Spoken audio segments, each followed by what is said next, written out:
a very warm welcome to all of you on behalf of Team VIMHANS. Thank you for taking out your time to attend today's talk. So, as a part of our ongoing series on mental health in children and adolescents, we would be having today's talk on the topic of the LGBTQ community and understanding the evolving sense of self in children and youth. Today we have with us our speaker for the day, Ms. Namrata Gupta.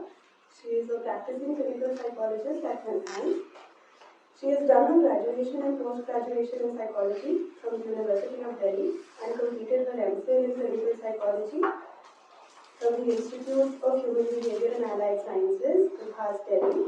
She has been working with adolescents and adults presenting with depression, anxiety disorders and personality disorders, and has been an active part of VIMHANS' community outreach programs as well. She also has experience of working at AIMS, New Delhi, in both the adult and pediatrics department. She has also worked with schools and in the corporate sector in the field of training and development. She is trained in different schools of therapy and human development, and her passion in the field of psychology and mental health motivates her to keep learning and growing with each passing day. Along with that, we also have our expert panelists, Dr. Anika Magan and Ms. Divyani Khurana. They are both assistant professors in the Department of Applied Psychology at Manav Rachna International Institute of Research. Dr. Magan has over 8 years of research and more than 3 years of teaching experience and specializes in counseling, positive psychology and research methodologies. Ms. Khurana is also a clinical psychologist with 8 years of experience. So I invite Ms. Namrata Gupta onto the stage. Thank you. Thank you, Sanya. Good evening, everyone. A very warm welcome to you from my side and our team from VIMHANS. Thanks for taking our time on a Friday evening.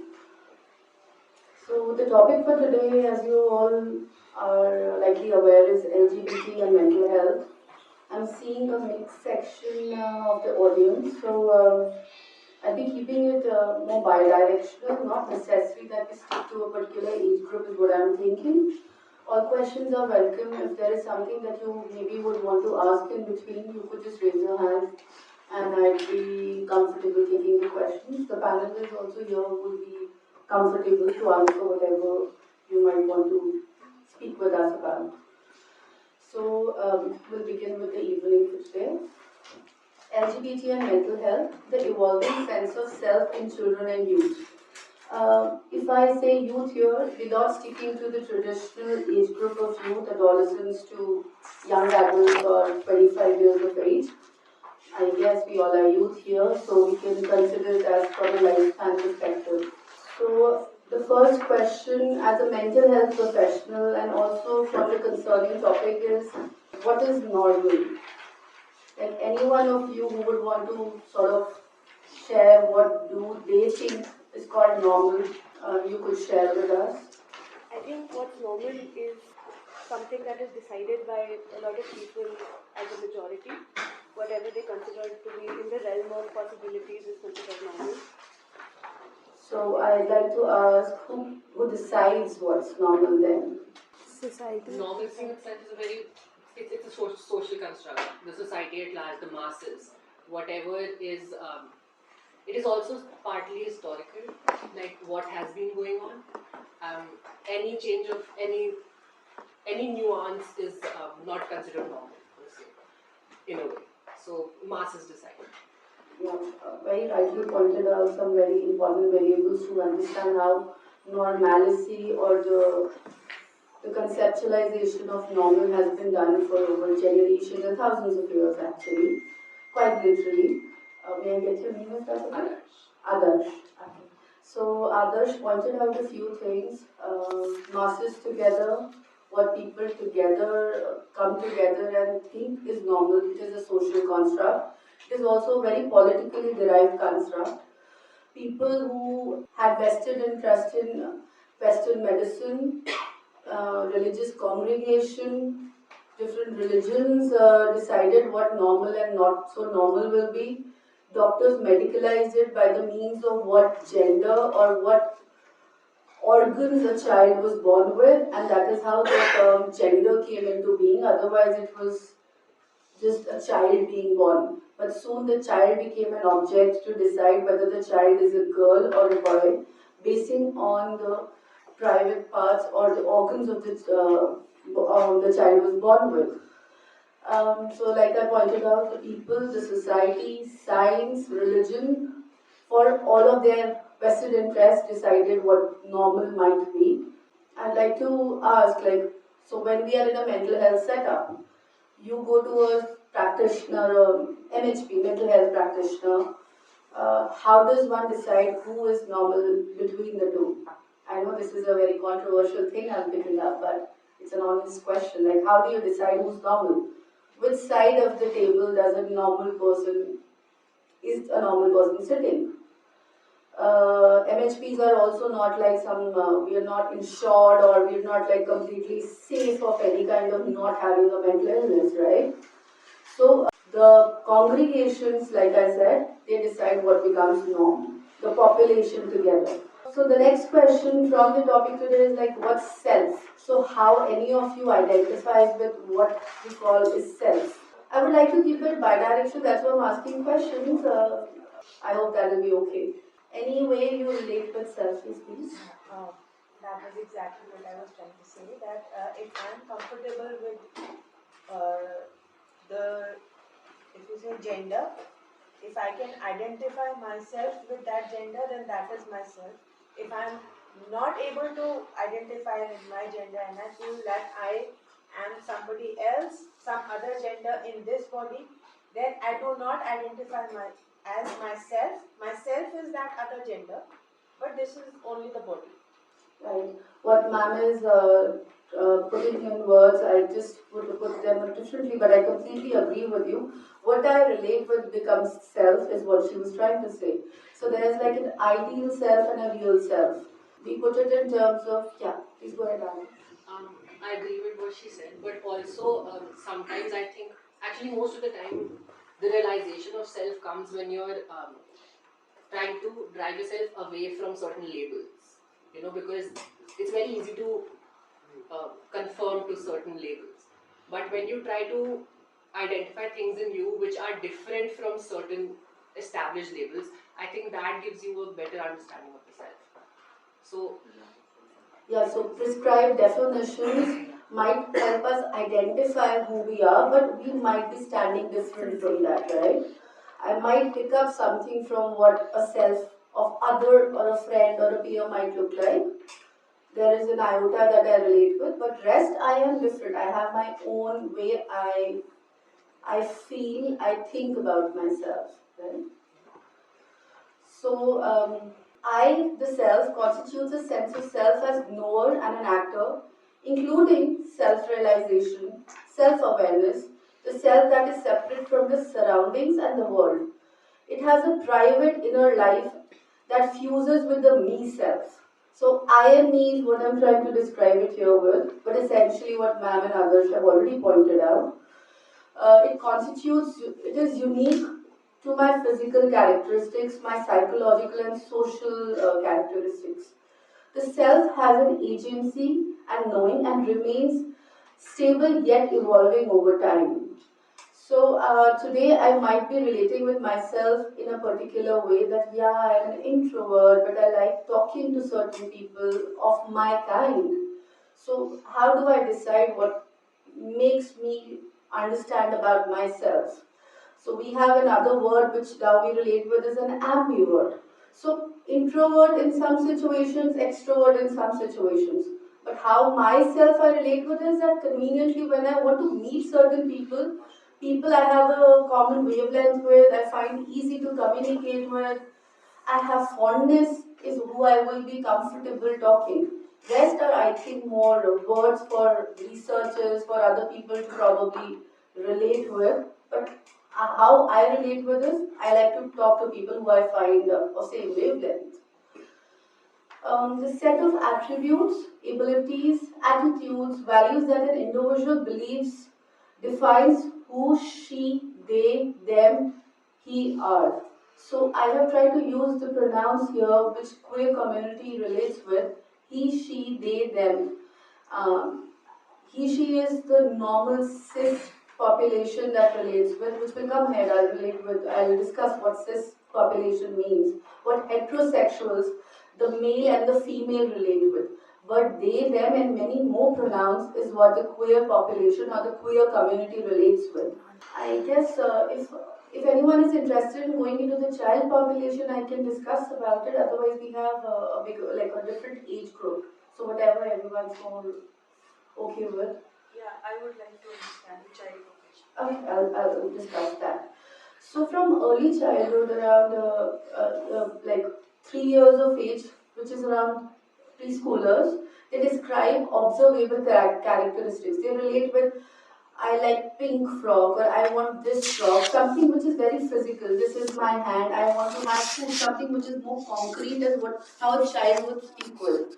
Then when they shift towards the age of 4 to 5, 5.5, they speak more in terms of happy, sad, hungry, which is very primal need, so to say, which is a very biological need. And from 8 to 11, there is a complete shift in how they relate with the external world.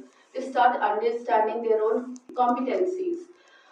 They realize what they are good at, what they might want to try as a game or with their friends. Describing themselves, I like singing, but I'm not very good at singing. That is what we expect around that kind of an age. The major reason for these qualified descriptions comes from the growing sense of social comparison that the 8 to 11-year-old, they develop this capacity to start relating with other people and drawing a comparison. Ria is very good at drawing, but I don't like drawing, or my drawing is not as good. And then, okay, there's another friend who's very good, and but they are rude to me. But I would like to talk better. So around that age, the child starts to develop a sense of difference between themselves and the external world.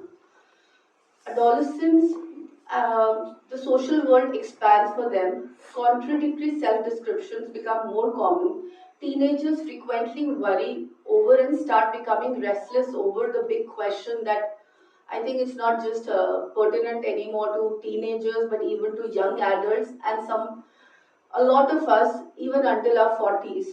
Who am I? What do I want to do? What is it that I would excel at? What am I born for? The question just keeps getting bigger with every passing day.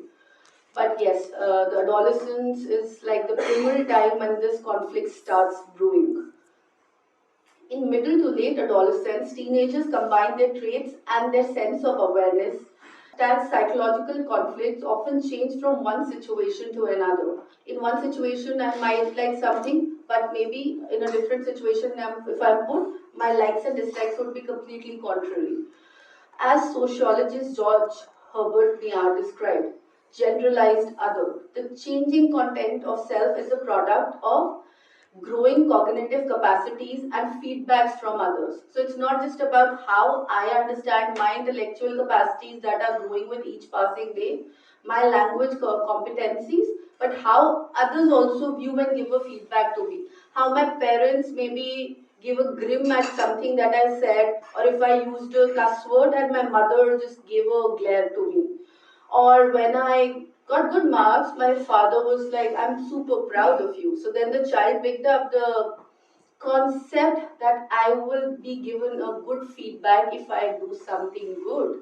And even if I am expressing my own self, but the parent gives a response which is not very positive or reinforcing. For the child's inner self, that becomes a negative concept. I should refrain from this particular thing, even if the child likes to do it. But this is something which is as a signal, I would not be rewarded for, or I will not get a good feedback.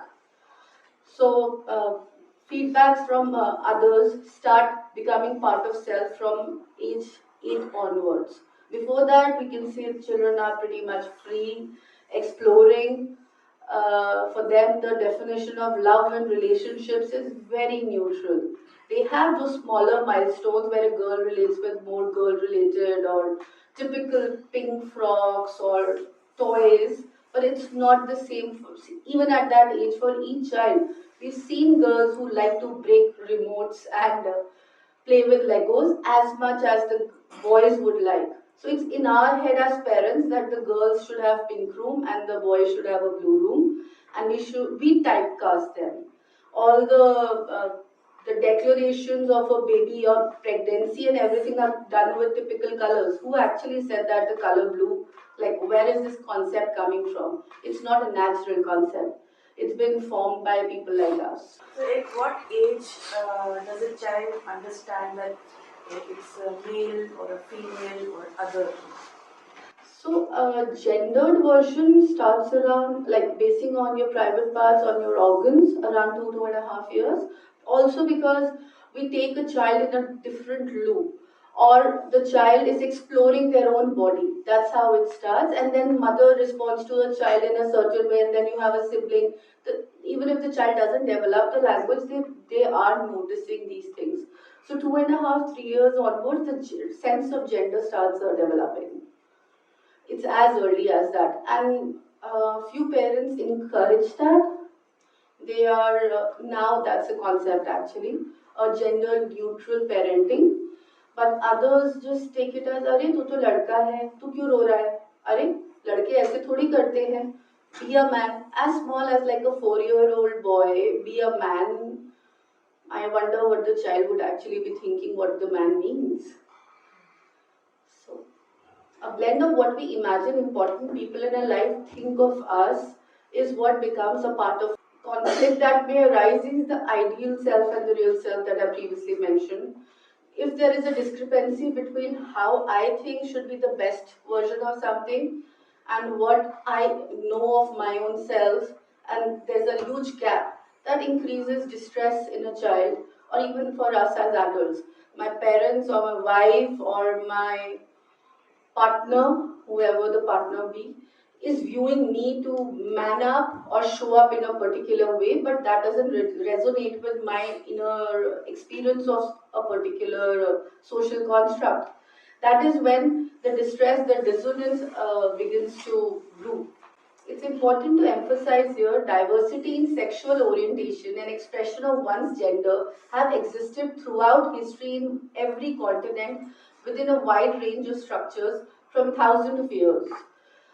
Childhood to adolescence is a transformative period where what and how others view us leaves a lasting impression on how our internal schemas, our cognitive structures of how we place information together. It's almost like the KBs and MBs and the GBs, how they come together for us to make a meaning of things around. We have memory which divides itself into long, short, and visual memory. So schemas all are part of that. Others' way of viewing us and acceptance of us, child rearing practices in families, peer interactions, culture around us determines how accepting we are to ourselves, or do we grow dissonant and distressed of how we feel within. This is a particular research that I had picked up, though I'd like to point out here that gender neutral research or gender LGBT community research, we still, as an international community, also as a medical and mental health community, have a long way to go. What I, as a practitioner, and a lot of us relate with are more of lived experiences. How an individual relates with their own life, the meaning they make of them. So it's not for me or any other scientific body or a research body to judge what is right, wrong, and how to put it in a construct, but how an individual who's living that life relates with a particular experience. To date, the prevalence of children who either present as gender diverse or identify as transgender is unknown. For many children, identification begins with around age 2. There is some existing data from clinical samples of children referred for gender dysphoria, which is being uncomfortable in their own selves related to the gender that is being imposed on them. I am born a man, but I actually feel like a girl. Inside, I feel like a girl, and my parents, I can't go speak with them. They will not consent to it, or I will only have banter and maybe thrown out of my house if I tell them that I actually don't feel like the Rishabh or Dhruv or whatsoever. So the child starts feeling stigmatized inside, and it starts from their very home. These studies estimate 5 to 12% of girls and 2 to 6% of boys exhibit cross-gender behavior. In these samples, boys are 3 to 6 times more likely to be referred for treatment for gender dysphoria than girls, which may be due to or greater part plays by social acceptability for participation in cross-gender behavior by girls. I hope we understand this. So girls can wear denims, they can wear jeans, they can wear those tomboy shirts. There's a word which is a tomboy, and girls actually feel proud of it or almost macho and as strong. But when a guy would do the same thing, a typical boy, looking a certain way, man, does the same thing, he's looked down upon, frowned upon, or called names. So that is another reason the percentages vary for a born girl or a born boy. Rates of gender diversity in children appear to decrease with age. This change may be related to adolescents attempting to conform to peer and family expectations about cross-gender behavior. Therefore, may not indicate a true change in identity, gender identity. It's more likely to persist in individuals who first demonstrated gender dysphoria as toddlers. So, as early as toddlers, children want to wear a particular dress or be called by a certain name, but the parents are like, "Arey, tu ye thodi hai, don't behave like this." So that's when the dysphoria actually starts. For some children, it continues to show as a demarcating factor or in their behavior, how they relate with self, what language or how they communicate with those people around. But the adults don't approve of it, and the child eventually learns to shove it aside. Cross-gender identification persisted into adulthood is up to 27% of cases, with people assigned female at birth being more likely to persist than those of male. So let's explore together what is gender and sexuality. I think that's the very basis of today's presentation. Anyone who would like to share what gender as a word, as an English word, or whatever medical language they relate with? So we've already discussed it a bit, but just to concise it and put it together. Gender is basically how one identifies themselves and how they express themselves, or the role that they assign themselves to. So I think that the way you express yourself is probably your gender. Okay. And sexuality? Sexuality is more biological, the XY and the XX chromosomes. That is basically sexuality. What is believed to be male, who's born with a dick, and the baby that's born with a vagina is a female, that would be sexuality. Your character traits define your gender, masculine or feminine or whatever you yourself. No answer is a wrong answer or a right answer, but I beg to differ here. I'll just share ahead for both of you actually. So no one's winning any brownie points. Sex assigned at birth is what is actually gender. So what you are born with, the organ you're born with, that is called gender. And sexual orientation is how you actually relate with in your inner being. So usually assigned by a medical provider based on biological anatomy present at birth, male, female, intersex, or for children who are born with some medical conditions.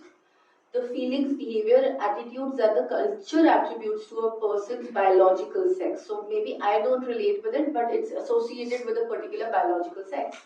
Example, again, the girls play pink and with dolls, and because you have a penis or a vagina, you have to dress a certain way, or you should be, or you are shamed for a particular behavior that you do, because girls don't sit like this, or boys go to a different loo. Even if the boy actually is feeling very uncomfortable entering a loo full of men.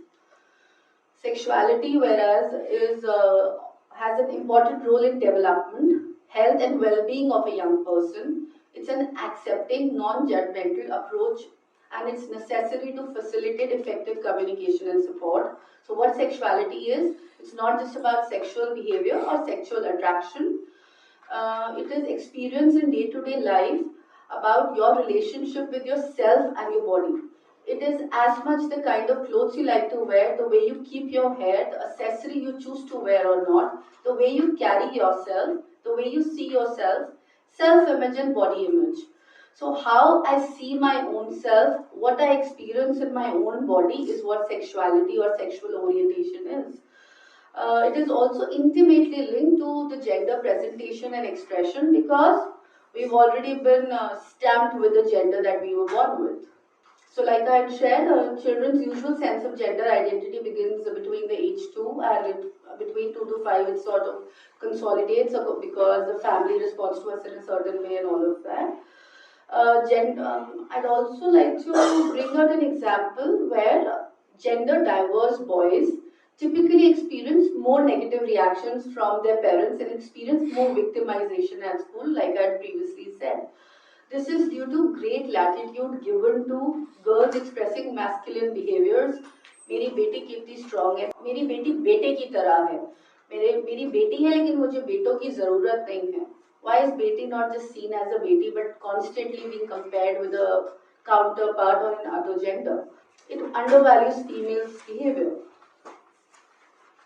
So this is like largely a diagrammatic representation to just understand that developmentally it is not something which is very linear or a single component which defines it. Cognitive, sorry, it's a little pixelated. Cognitive, emotional development and sexual development have an interrelationship. Further domains of development that define the self are extended, progressive, qualitative and self-regulated when it comes to emotions. And development of adolescent sexuality is a makeup of all of these factors interacting with one another. Yeah, so all of these things that you've spoken about, they're supposed to be very natural. They're supposed to develop while you're growing through external forces.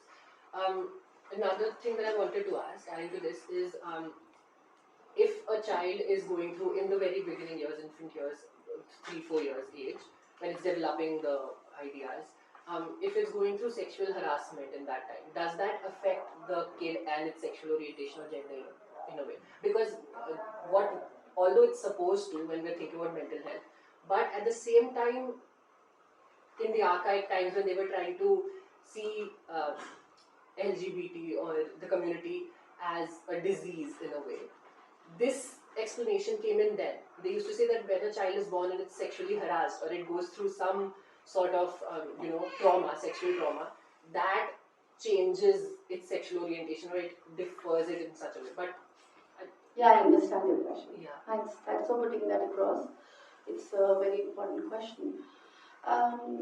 So, if I have to very crudely put it, sexual orientation is not due to any kind of illness. It's not due to any kind of trauma or abuse. It is not pathological. बीमारी नहीं है. बुनियादी तौर पे कोई इन बच्चों में दिक्कत नहीं होती है.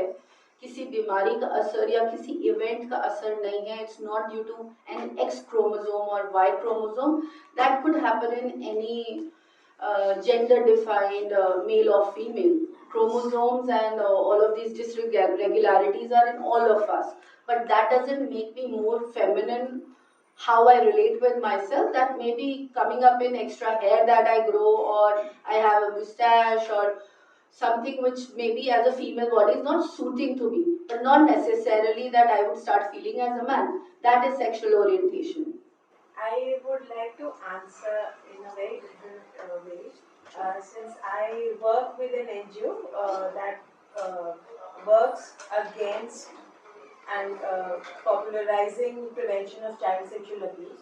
So what you are saying is only a defense mechanism that a child may develop, but it does not necessarily mean that their sexual orientation might change altogether. Yeah, rightly put.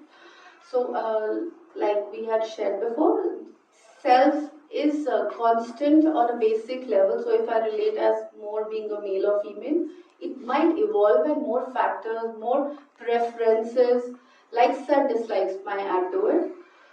And that's because of various influences on me. But it's not result of something that happened bad to me, that now I became gay, lesbian, bisexual or whatsoever. It is not pathological, बीमारी नहीं है, as clear as that. But yes, when queer community members are imposed things, they are stigmatized, they are thrown out of their own home, or traumatized for behaving or expressing in a certain way, as compared to the heteronormative population or the cis population who relate with the biological anatomy that they were born with. Vis-a-vis, when we compare the two, they undergo more trauma, they might experience more depression and anxiety, and the severity is much more. So it is not because their orientation is queer that they are by default depressed or unhealthy, but it's because of the society and the family around which is non-accepting and non-supportive. So cisgender, as I said, I've already explained. I think we can move to the next. So the divide is almost like us versus them, and especially when I have put this, it's like something as a dynamics that I have put between parents and the children. क्योंकि अगर इनकी मान ली गई तो हमारी society में हमारा नाम क्या होगा, लोग क्या कहेंगे, और they will think that ये माँ बाप की कोई कमी है या इनके में कोई डिफेक्ट है जो इनका बच्चा ऐसे पैदा हुआ है, या इनकी फैमिली में कोई प्रॉब्लम है, कुछ तो गलत हुआ है. So it's almost like the child has to be suppressed or not be allowed to express themselves freely in terms of their sexual orientation, because otherwise people will challenge us and how they look at us. Some parents who know early on that the child is queer even try to change or correct the child and seek to cure the child's queerness, which serves only to disrupt the parent-child bond further and to confirm the child that they cannot trust their parents. So that actually, so I will not have the basic primary bond with my own parents. The parents that I could have turned around to for love, acceptance, protection, safety, to relate with the external world, the home that I can always come back to is taken away when my parents don't accept me. Such a disrupted parent-child bond, which is with its ensuing lack of mutual attunement, need not be restricted to childhood. It often continues throughout life, with child choosing to cut emotional ties, not share about themselves, about their queer self relationships, heartbreaks, stressors, celebrations, or suffering. It's like you are pushing your own child away because they are not fitting your lens of how you would want to see your own child. Also, I think because it's very important here, we need to discuss. I need to kind of highlight here. Parents also have a hard time here because they were born in a different generation. The world was understanding things differently, and they had an expectation of what their child might turn out to be, future support or whatnot, though that's not like a very justified expectation and I'm not vouching for that. But it will take them time. Allow them time also to figure out things, maybe bring out resources for your parents, help them connect with a mental health expert, or just bring few magazines where they can look at this other side which they were never familiar with, or it was always hushed away as something stigmatized. A parent losing मेरा लड़का पैदा हुआ है to suddenly my लड़का doesn't feel like a लड़का or the लड़का has a different sexual orientation is a period of grief. They might go through a cycle of grief for themselves. Maybe allow them some time, but not minimizing your own emotions, not putting yourself down, but maybe buying time for each other. As well as for your own self, you need to be very protective of anyone who's around, is a member of queer community. Thus, inability to make space for gender sexuality diversity can often mean a loss of opportunity for growth of relationships also, if I may say here, togetherness and intimacy both for queer children and for their parents. So, this is a particular concept that was introduced to understand the inherent imbalance which is in our society.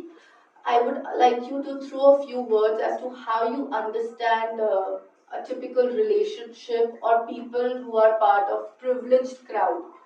How do you relate with that? Anyone you have in your mind who you think is better off than you or is more privileged or has more opportunities? Blessed. Yeah, blessed in what way? Blessed by means of? Better circumstances.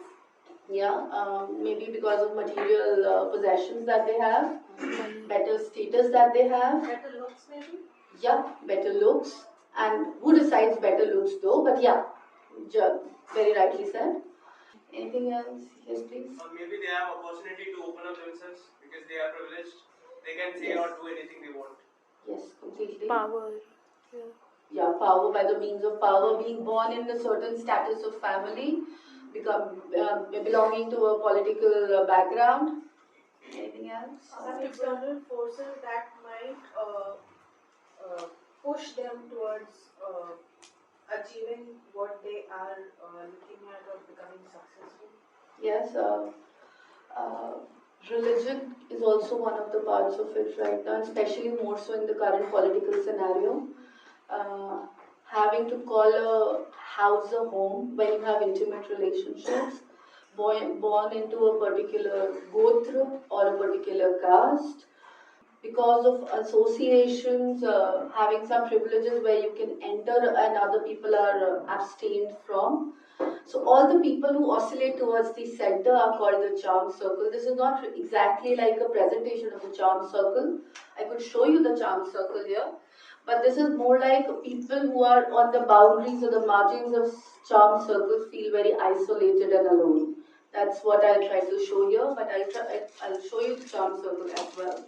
It's actually all the heterosexual couples belonging to the center, and they are approved by the society, given all the privileges, given the jaidaad maybe the parents have, but a queer community member will be like, you're ostracized, you're no more my child, and no emotional ties from thereafter. So this is what supposedly a charm circle might look like a heterosexual couple, a male marrying a female, is what a charm circle centers at. Practice of arranged marriage, a guy looking a certain way, guy should be taller than a female, even that's part of the charm circle, right? Guy and a fairer girl, that's also something which is not part of the equality or something justified by any means. The man or the guy being elder to the female, height of the man more than the female, or leaner or taller, whatever is more appreciated, that all becomes the part of the inert of the charm circle. The gendered expectations, so to say. So, yes, please. There's a series on Netflix or I think Amazon Prime. It's called Four More Short Space. Yes, please. They have really depicted this very nicely. The parental Throwing away the child, yeah. And then later on they realize that they made a mistake. yeah, after the fourth season, the fifth season, the realization and the acceptance finally dawned. Tu mera puttar hai. Still, tu mera puttar hai. Not like tu meri beti hai, but the puttar also somewhere realizes कि मैं puttar हूँ, better accepted हूँ. So yeah, rightly put. Thanks. So the sociological and cultural environment heavily influences sexuality in all its forms. Despite historical shifts in perceptions of gender roles and expectations, recent research suggests that men and women have different sexual ideals. As together as society, we curtail individuals' right to free expression of oneself because we are deciding for them. So queer identities must explicitly be labeled normal. They are not like different, apart, special, but they should be as normalized as heterosexual couples. But yes, having said that, I would like to put across that especially when mental health practitioners come across queer community members, they should be allowed to speak and express themselves. I, as a clinical psychologist, a therapist, cannot just say, हाँ मुझे पता है आप queer हो, मुझे कोई दिक्कत नहीं है, I accept. हाँ और बताओ क्या problem है? It's like I'm silencing them. I accept that it is normal, but they are not living a life which is yet normal, and we are undergoing change as a society and on a global level as well. I have clients whose children are queer, and they say, हाँ मुझे जैसे भी है वो ठीक है, लेकिन हम इस बारे में बात नहीं करते हैं. So you still snatching away that comfort for the parent to express themselves, of the child to express themselves. नहीं जैसा भी है मुझे पसंद है, मेरा बच्चा है, मैं तो देखो सब कुछ करती हूँ या करता हूँ इसके लिए, because that's what the world is seeing, right? But somewhere I'm still not open to exploring with them what are actually daily challenges that they are experiencing on everyday basis. Is there something where they are being a target of stereotypical way a queer member is actually targeted? Can I pitch in? Can I step in and help them and support them in some way? यानी सब ठीक चल रहा है, ये तो अच्छी नौकरी कर रहा है या कर रही है, they have friends and that's enough for me to do. खाना खाते हैं टाइम से, सोते हैं, घर आ जाते हैं, is more than enough for me. So let's not just to over normalize, silence the experiences that people are experiencing. Homosexuality, like I clearly said before, is not mental illness. The section 377 being read down also declares it enough for us to accept and not discriminate people on the basis of their sexual orientation. The court has relied on the definition of mental illness as explicated in MHA, Mental Health Act, which is based on internationally accepted medical standards. The emphasis I like to point out here is internationally, because every culture might have a different way to look at particular gender or their own rituals, because of which again they will stereotype people and ostracize them. That's why it is said internationally accepted, क्योंकि कुछ अगर US के किसी एक state में legitimize नहीं है, but Chicago has it. So where does the queer member, like they can't keep shifting states? या दिल्ली में कुछ अगर normalized है और भोपाल में नहीं है, तो what are we expecting? For them to everyday change borders? That's why the international word has been added here as part of even the judgment. It is recognized its definition of mental illness as major advance in the law, which throws to the winds all earlier misconceptions of mental illness and makes it clear that homosexuality is not considered to be a mental illness. So it is pertinent to note that while the Act does not effectively outlaw discrimination, we still have a long way to go based on sexual orientation. The scope also widens and tries to clarify on the basis of someone's social status, membership of a cultural group, or for any other reason not directly relevant to mental health of a person, you cannot stigmatize or isolate them. Non-conformity with moral, social, cultural work or political values of religious beliefs prevailing in a person's community is not a reason for them to shun them away. So legitimizing and believing in lived experiences, like I shared before. And that's actually the ethic I like to work with. As much I will also have to time and again check myself, come back to correction, check my own beliefs, my own thoughts of how I make judgment or relate with my clients. So I'd like to do a small exercise, if that's okay. Sanya, could you come and along with you? Can you just distribute a few, whoever is comfortable, just give one partner, like in pairs of two, give one person for the partner they're sitting with. Okay. So you, please, whoever's got this, tie the hands of the person sitting next to you as tight as possible you can. Both the hands so that they cannot open their hands or wipe them apart. Together, yeah. प्यार से नहीं, एकदम कस के हाँ, अच्छे से बांधो. If you want more ribbon, consider it as like a rassi. Please go ahead. So yeah, whoever has their hands tied, can you raise your hands? Could you please try standing up without support? Yeah, spine erect. Yes. Can you untie your hair or scratch your head? So please, if you could stand up. Without support, yeah. Yeah. Would you be able to scratch your arm behind your shoulder?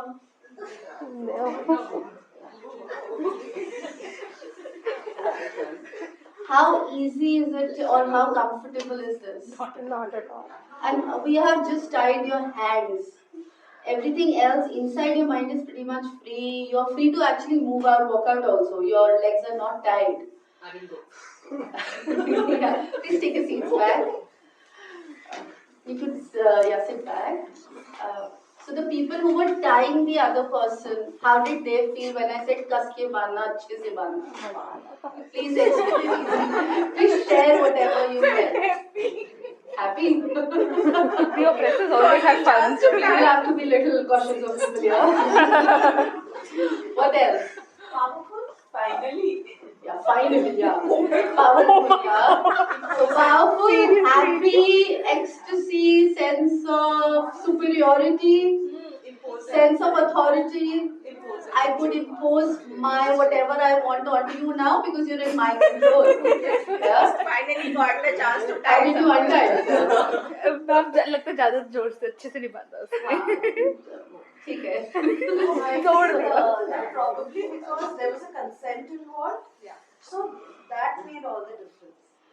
Yeah, and it is a fun activity which we know is a part of an activity actually. आप लोग भी बड़े आराम से खुल गए.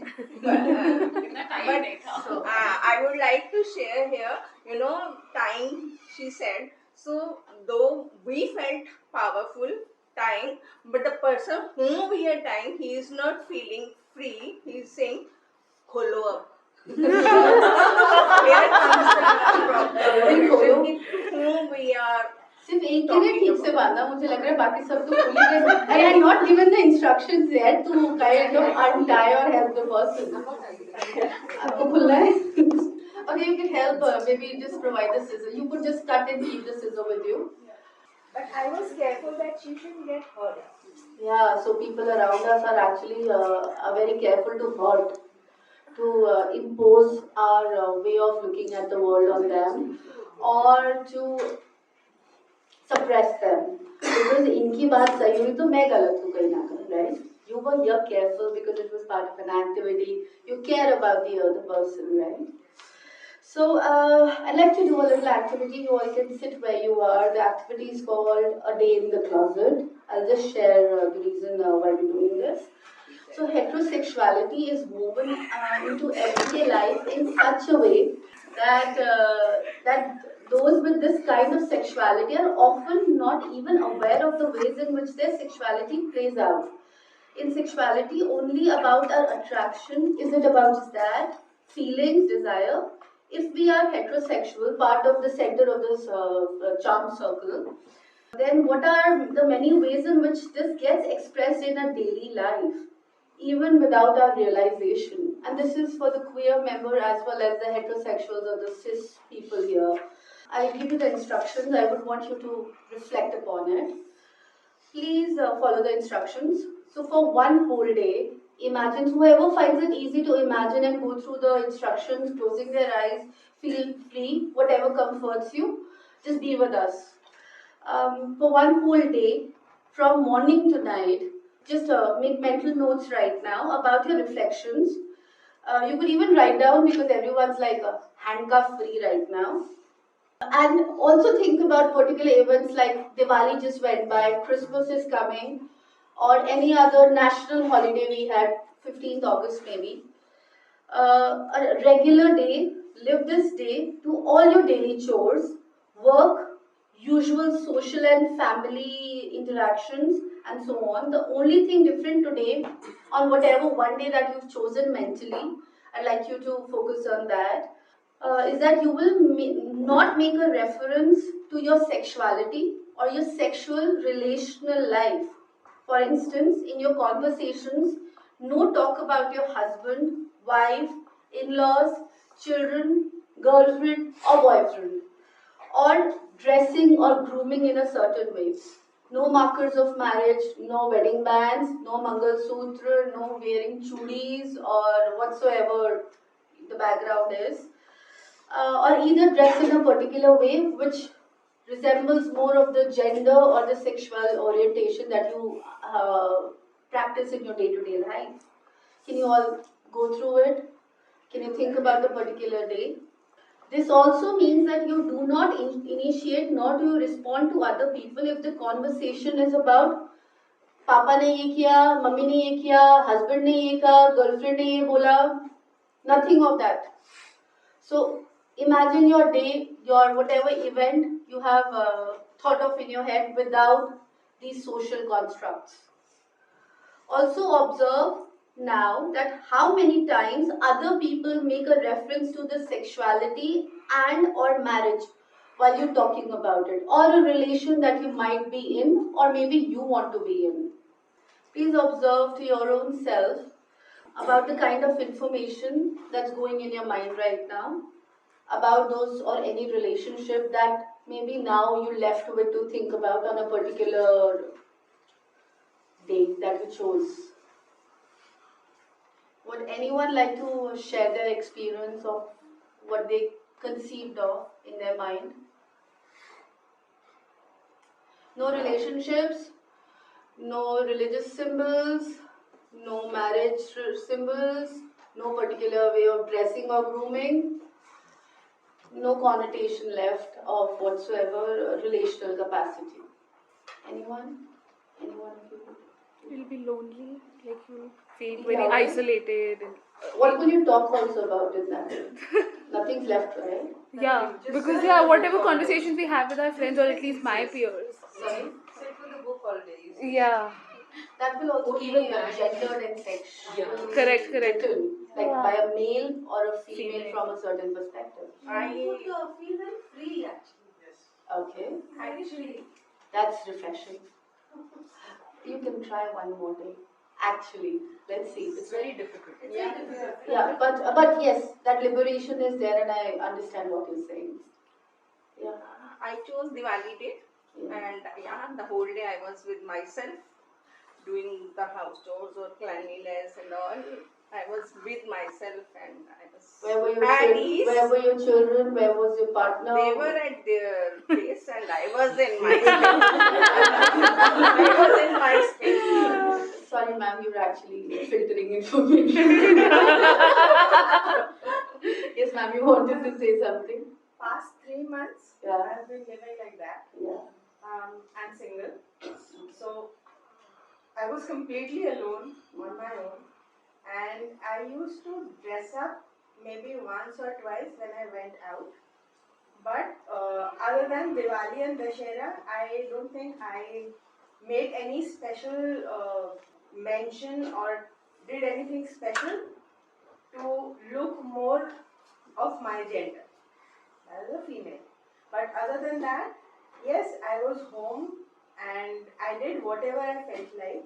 I watched TV, I did a lot of drawing and painting.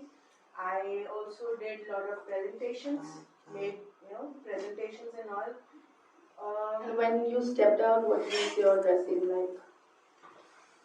No, pajamas and my night shirt or t-shirt. That's it. Yeah, that's neutral. बचता है आप कुछ और बोलते तो फंस रहा I don't know why, but this is Yeah. so if I start imagining. Sorry, Anush, is it okay if I let ma'am talk first? She's been Yeah, she's sure. been waiting Yeah, for a while. please. Yeah, please. Yeah, I got up 15th August on Republic Day. So normally it would be the tricolor and it would be a kurta and pajama, which is again neutral. Talk about nationality, how we got our freedom, and which is neutral. Nothing related only to female or male or others. Yeah. That's a very neutral day. It's more about not thinking about me but the nation. Thankfully, a news channel was not like playing किसी शहीद की आत्मकथा. तो वो male oriented हो जाता था. But yeah, I understand. Thank you for sharing. Thanks, Adarsh. Yeah, so the only situation I could think of after you described what we're supposed to think of would, I don't know why, but Mowgli came to my mind. I was like, if you're imagining a place where you just are not gendered in any way and you have no societal bonds. Living in a or things jungle. to- Yeah, you would be Mowgli. You would be. The kapras are there or not there and very Yeah, gender it's just neutral. you The rules were very gender neutral. You would hunt as well as be there for your family. Yeah. Yeah, that's a beautiful depiction. Stay with that Mowgli, he'll anchor you in places. Thank you. Anyone else would like to share? Yeah. I would just like to extend what Adarsh was talking about, because when you said Mowgli, it's such a natural, very organically occurring setting, right? Where there are no constructs. And the moment you move to a city, all of these impositions come onto us. So it even furthers what ma'am is saying, how like gender and all that is a social construct. Because in the natural world, in the most natural place, which is a forest, which is the most organically occurring, all this does not exist. So I love that analogy. Imagine those of us who have pets, we actually like to dress them also in specific colors. Yeah. Of the gender they're born with. Like we as humans have the capacity to go next level. So, and that bandana or whatever you buy, he would or she, the We love cat or grouping. the dog would just want treats. That's like for us, right? Yeah. And a formation that we are doing good and people will like what we are doing for our pets, or they'll be like so cute, whatever, right? You wanted to say something? I said we humans love grouping. They like to put categories and labels. And exclude other people. Yes. Yeah. Yes. That also gives us the power. Yep. Yeah. Kind of mark our territory, sort of a thing. Yeah, so we have evolved that but we've actually still We've sort of we've maintained gone it. back Yeah. actually. Yeah. Thank you. So the intention was for you to notice your daily behavior, thoughts, speech, like what is left that you might have to discuss, talk, or interact with people around. The circumstances where you had to check yourself because you didn't have to play a particular gender or sexual, like a gendered role. मैं wife नहीं हूँ, मैं लड़की नहीं हूँ, मैं माँ नहीं हूँ. I am just a being, right? I'm a person, individual. Or I am not a father, and hence I don't have to play the role of a provider or to look after my kids or just go and fend stuff for them because I am the man of the house. So I was like, okay, I'm actually free. Do whatever you want and I'll do whatever I want. Yeah, and the thoughts and the feelings. I know this time was a little short to sort of dive that deeper, but you could reflect whenever at your own time if you would want to further explore this. So that's about the living in the closet. A person who's a transgender or a queer community member, they have to actually continuously filter what they are saying, how they are calling themselves. मैं जा रही हूँ या मैं जा रहा हूँ, मैंने क्या पहना है या मैं किस तरह से औरों को बुला रहा हूँ या बुला रही हूँ. I have to constantly try to be very aware. And that's actually exhausting and increases the vigilance I'm living with. I'm always on the brink of having a panic attack or extreme anxiety that I might experience. So the answer to is queerness a result of mental health issues? No. We create the mental health issues for queer people. They were not born with it. The social, political, the medical world created them to play a certain power for having a sense of superiority, for the monetizing of certain commodities and goods they wanted to sell, and for various religious reasons where padris and maulvis and pandits would want to have a say in people's life. So choose next time when you come across a queer community member. They're as same and I don't like the word, but as normal as any rest of the people who are gravitating towards the center of the charm circle. So I have a long presentation because I had too much to discuss, but we've sort of already shooted time. If you people have time, we could go ahead or I could curtail whatever I'm discussing. Just had one question. Sure, ma'am. One is, what is the percentage of LGBTQ community? There must be a data among the whole population. We've closely touched, I think we've shooted the population range, but as I shared before, there is no reliable data to give a percentage of queer people because a lot of them find it more easy to survive and live in the closet or are for various reasons created, yet unsure of how they feel about themselves. They feel danger to come out and talk about their identities, or even to reach a doctor many a times. So getting a percentage is quite a challenge. We don't have that number yet, and especially in India. At least I am not aware if there's a research which has been done, but that would also be safe to say an approximation. So we don't have an exact number. Can I answer that? Sure. Yeah. So internationally, it is estimated that more than 45 million people belong to the LGBTQA plus community. But that's again, as ma'am said, it's an estimation. So we don't have any definitive number because of the reasons ma'am just shared. But that's an approximate number, more than 45 million. Okay, that was internationally. We are 8 billion now, according to yesterday's news. So what 45 million is a very small percentage. That again, an I was estimation. coming from Australia today. I was there for 3 months, and I have somebody who has been working with LGBTQI community.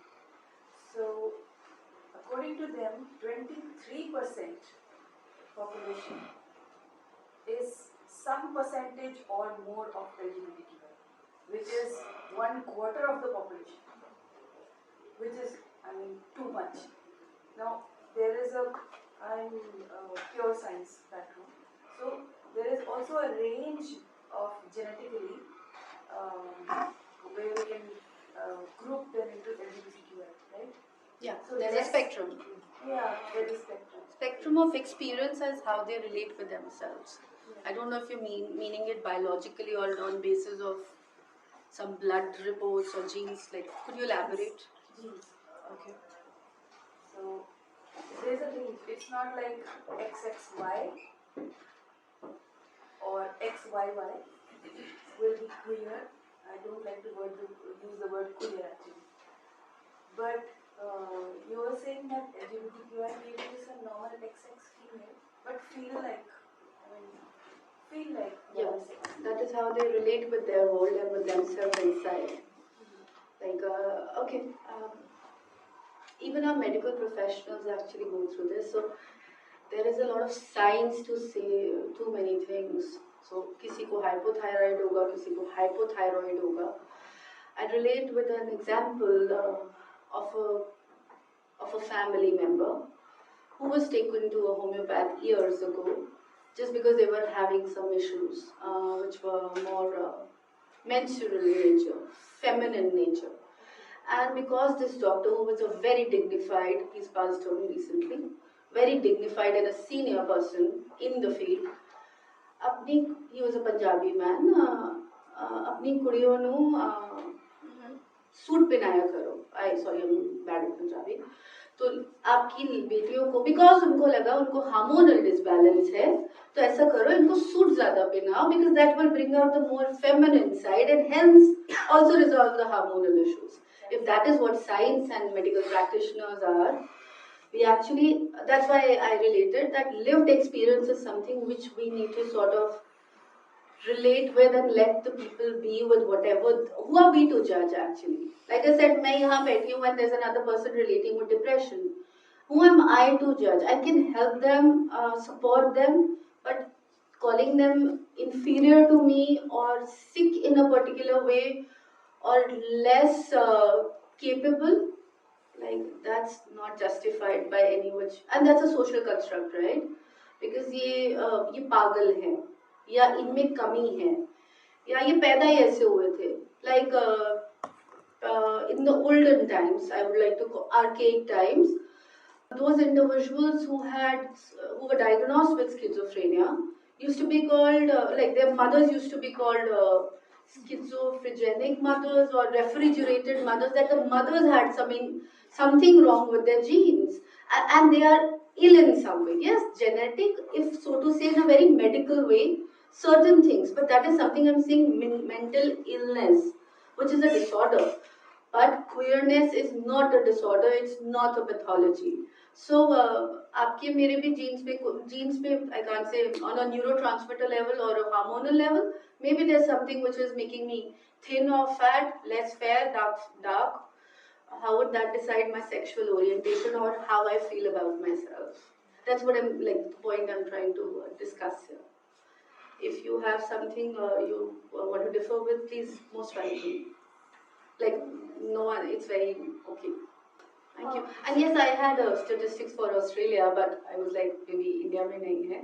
And they have very strict policies, rules against discriminatory policies and behavior. In Australia and New Zealand, they are very queer affirming. If I may ask, like you don't like the word queer in particular, or you don't relate with it, or No, queer is like a little derogatory. I feel it is a little derogatory. Yeah. If we are saying that they are just different, why should we use the word queer to make it derogatory? They are just different. When it started, it was actually thought of as a derogatory word. But like I said, it's also where the community members are also relating with themselves as. So if I as a queer don't mind it, so then it's not deemed derogatory anymore.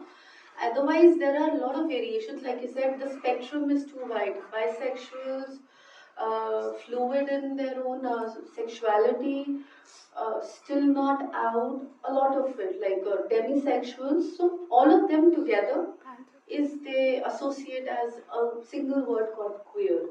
Otherwise, it's LGBTQA plus I, and then like two-spirited is another new understanding that has evolved for tribal people, queers belonging to tribal communities now.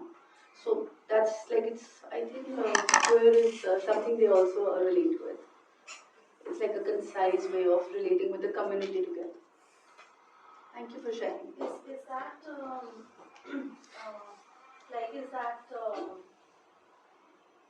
have they said that they're okay with this term, or Yeah, in that fact, they're okay with this term? yeah, it's internationally like queer marches, LGBTQs, and queer affirmative counseling courses and researches for queer.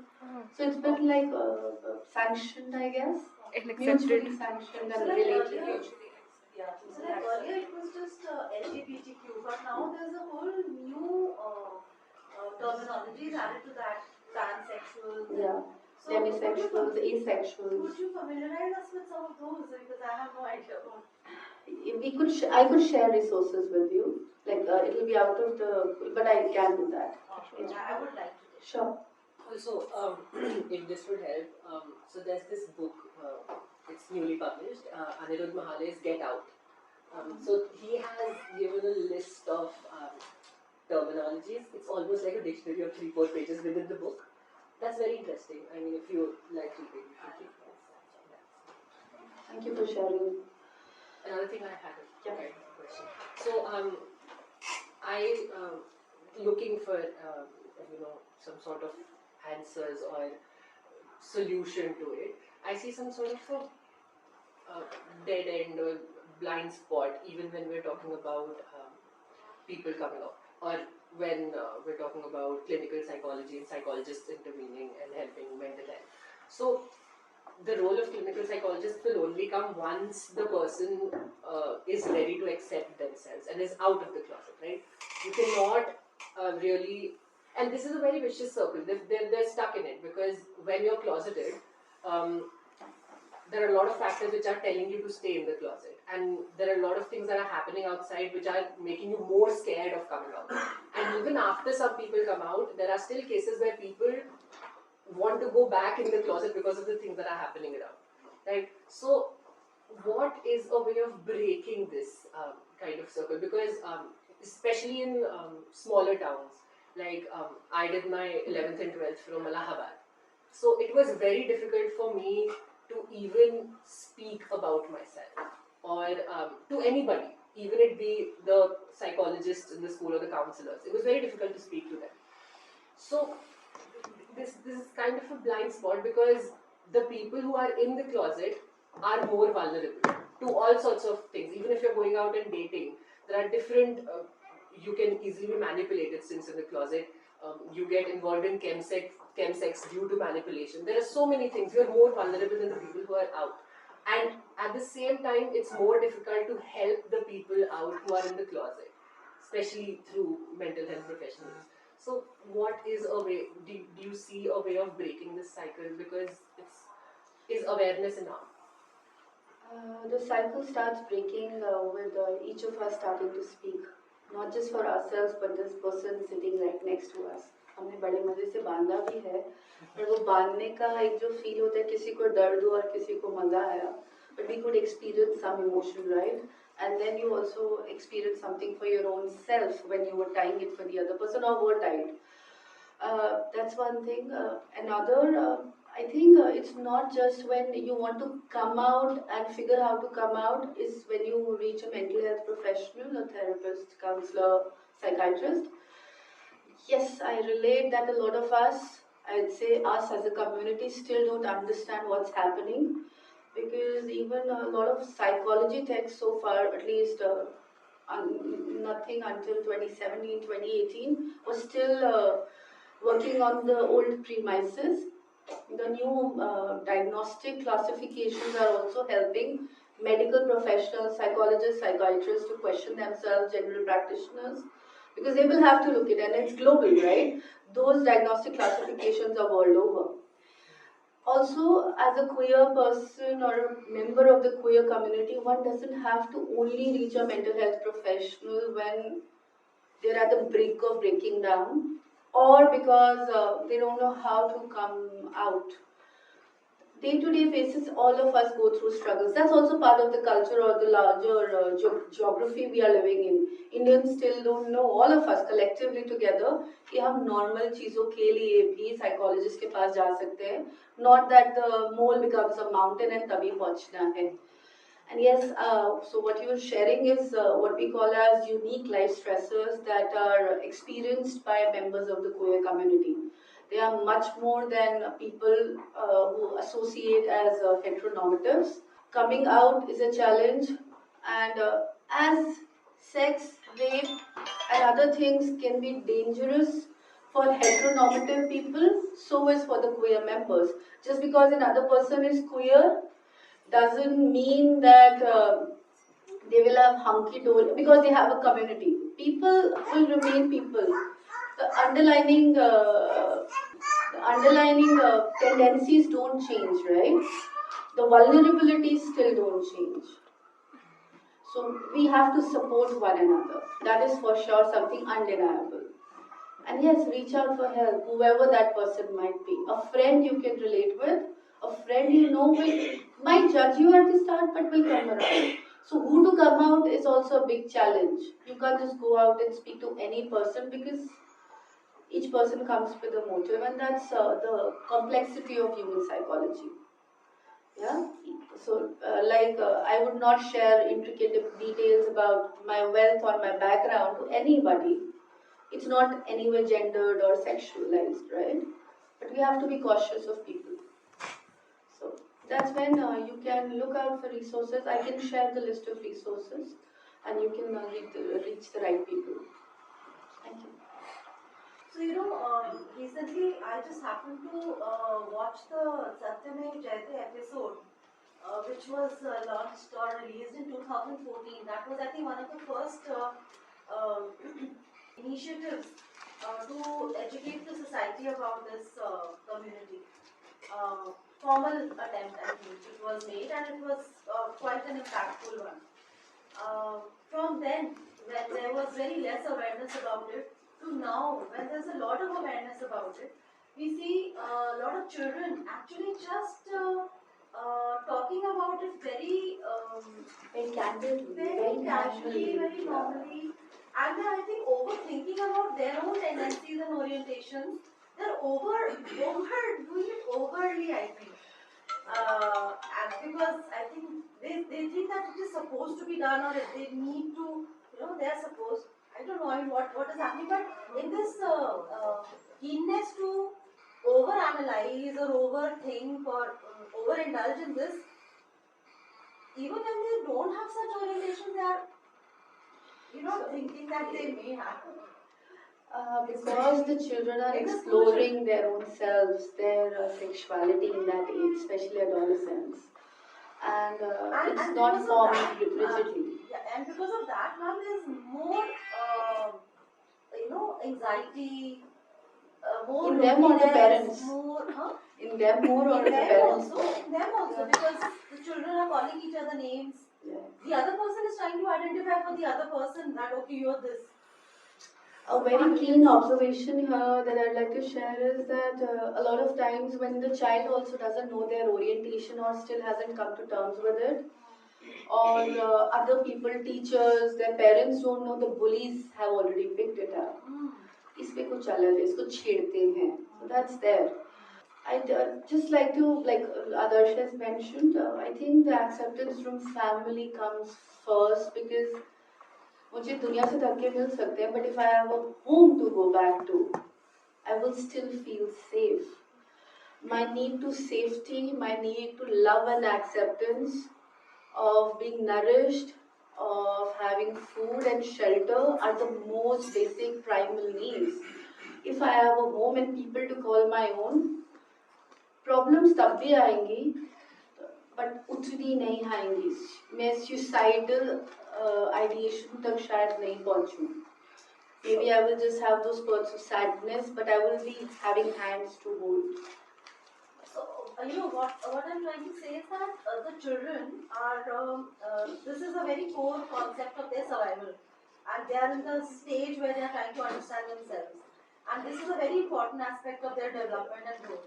And which is going side by side their academic growth and development also. Which this aspect is really impacting their academic, concentration. Because we are focusing on the academics much more. The child exploring, actually we have a lot of classes and activities now happening in schools where the child is free, like Montessori training, that younger age, the child is left to play open, right? लड़की के लिए वो क्या tools है और लड़की के लिए अलग नहीं है. So वो शुरू से encourage किया गया है. Exploration is something we all do. Even people who were not in the closet or they never thought they were bisexuals or pansexuals realized that in 40s. Because that's when they thought मैंने अच्छा पैसा कमा लिया, मेरे पास घर है, माँ बाप मुझे accept करे या नहीं, तो मैं आज तो अपने आप को accept कर लूँ. So maybe when your child is actually exploring or anyone else's, just go with the flow with them. Be open to communication. Use neutral communication, not gendered communication.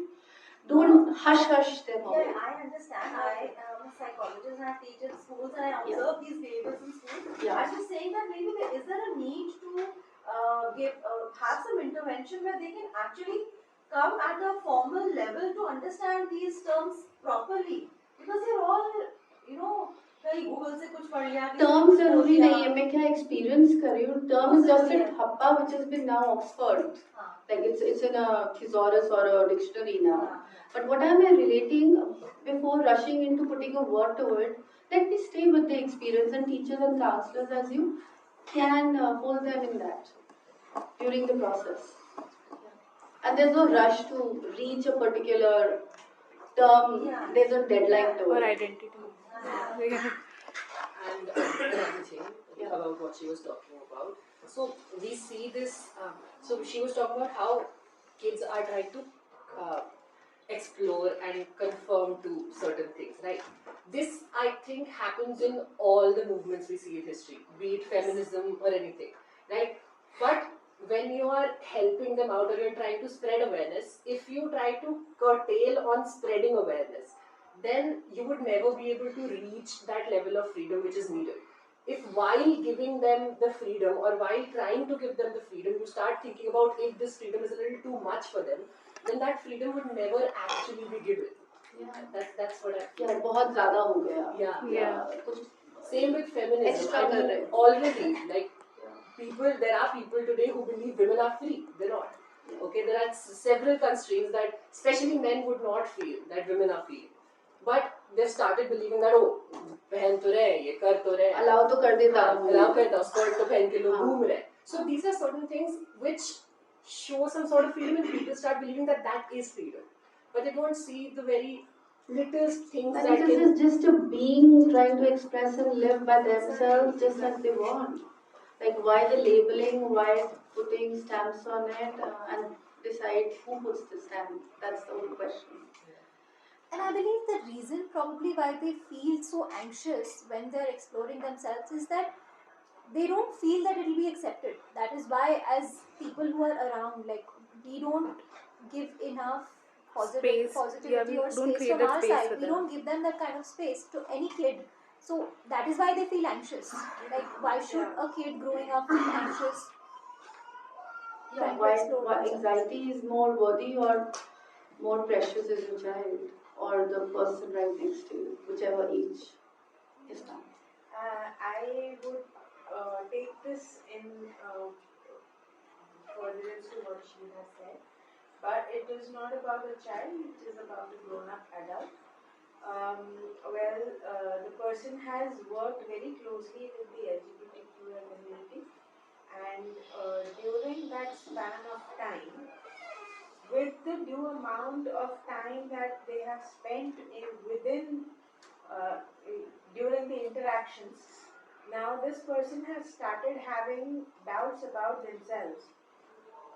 Though the way they dress up, the way they behave is all very specific to their biological gender.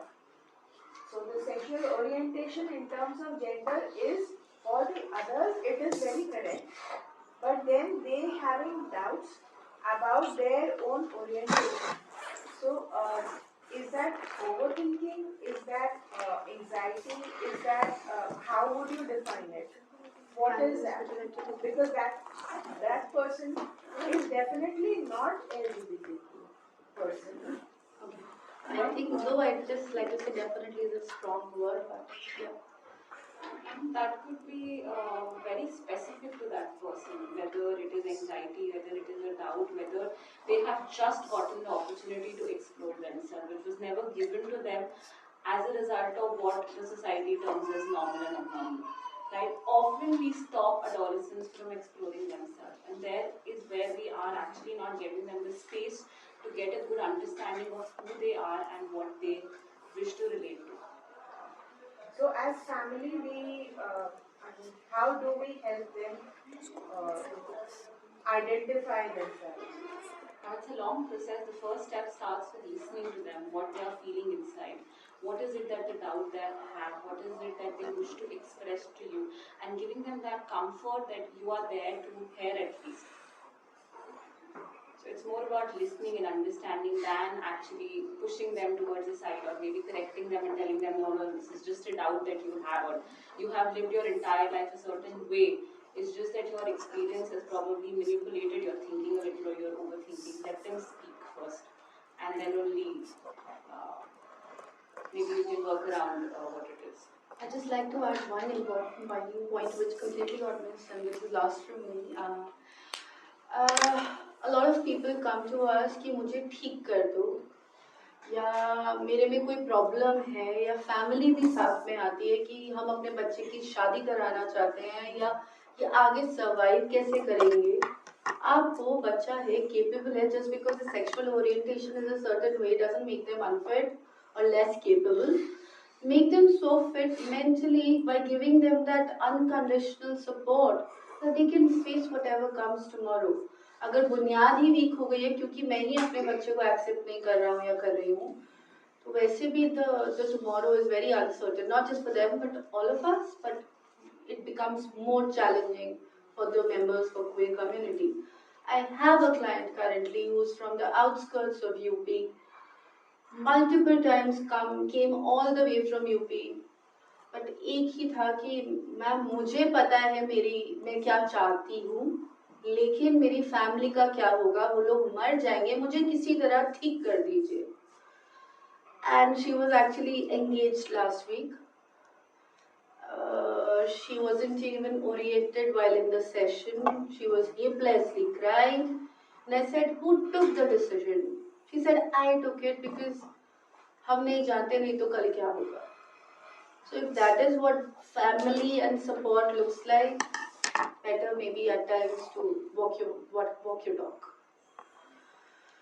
So, and alongside this, it's very important that as parents and as family, you listen and you observe as well, because a lot of times If the child is unable to express it in words, you can observe certain things in their behaviors, like the example of bullies, right? So they are able to observe those things in their behaviors. So as family members, we are also able to do that. But a lot of time we turn a blind eye towards it, right? I think there was a series, Human, if anybody has seen it.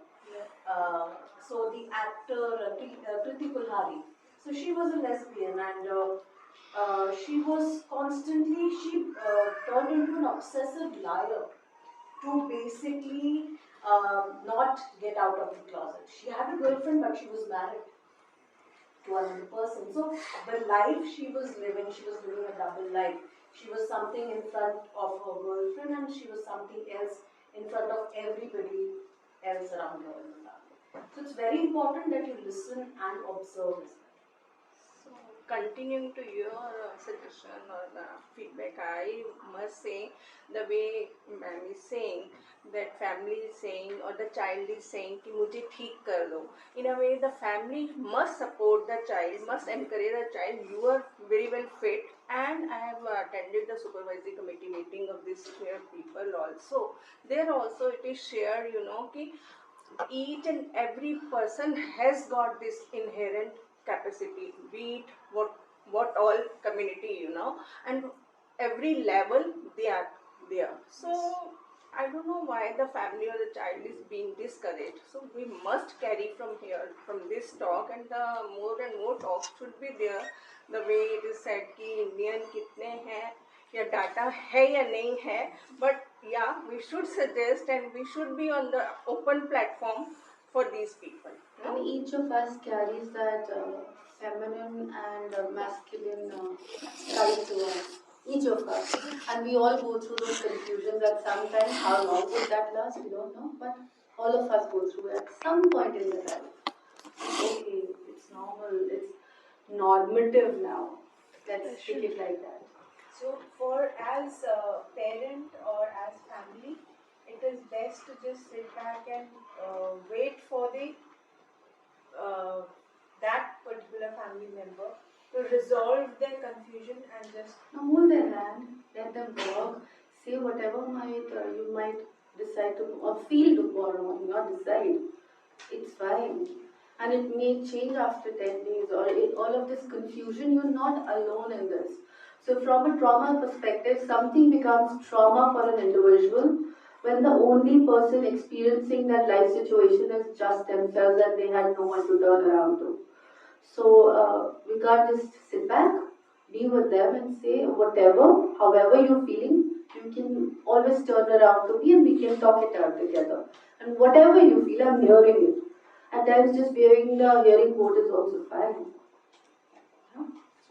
Just to add, just be available and give your shoulder if they want to come back and speak about something. The more important thing is that just be available. You need to send that message that I am there. Creating a safe space Also, essentially. I feel that we cannot decide for anybody else, maybe, that they are definitely not LGBTQ, because it's something which is very personal, and I am evolving, I am exploring myself as a person, and I can tell what I'm feeling, what I'm not feeling. So as a parent or a family member, we cannot stamp people, to my opinion, that you are not this or you are not that, because it's that person who is probably exploring themselves.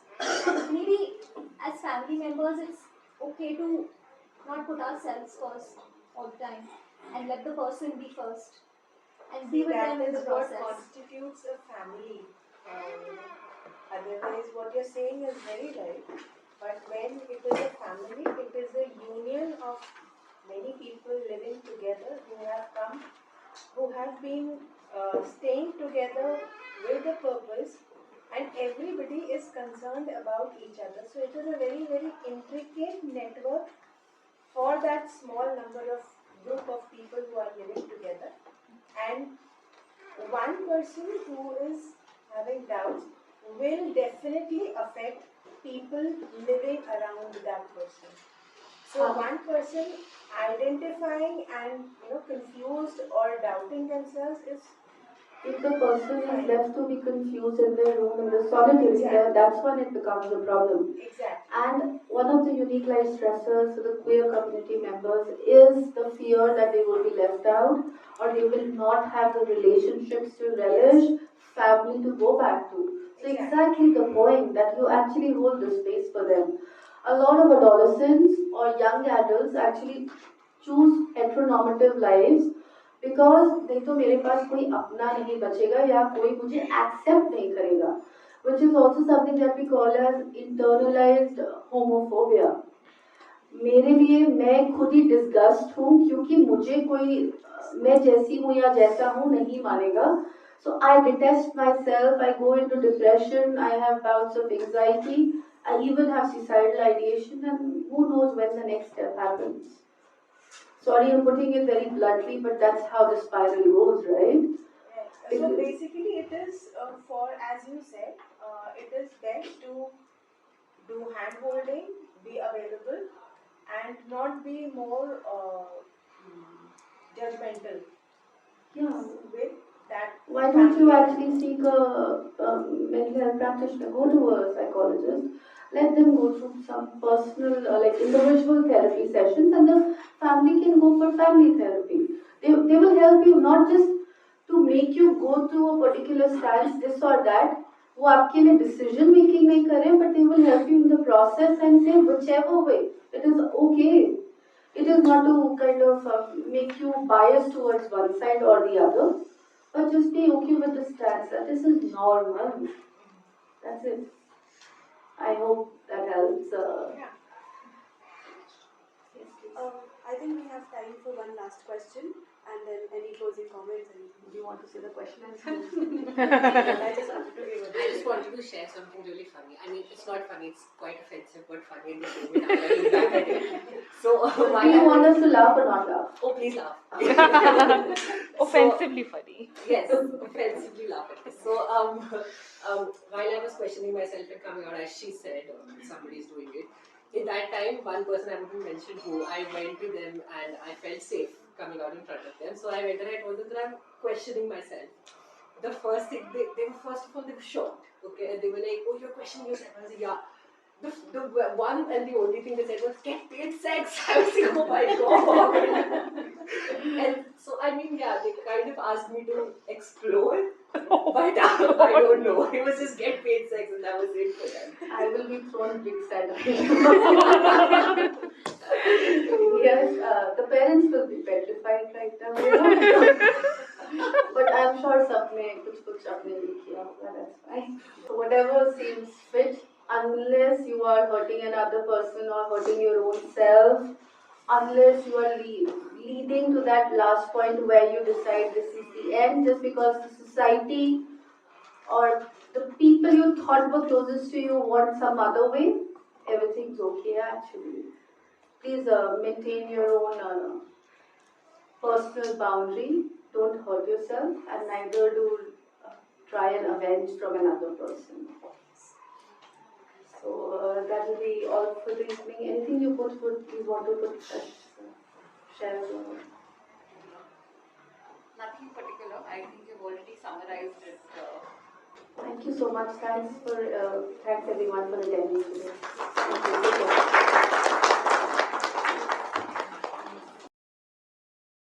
Thank you everyone for taking the time out and attending today's session. I particularly thank our speaker and our panelists for such a conversational, such an interactive topic and session. So as part of this is an ongoing series, as you know, and we have talks on different topics every month. So if you would like to attend any more, we would love to have you, and kindly register at the desk and you will get more information about the same. If you have any questions, you may visit our website, which is www.vimhans.com, or you can walk in anytime you'd like. Thank you again on behalf of VIMHANS and hope to see you soon.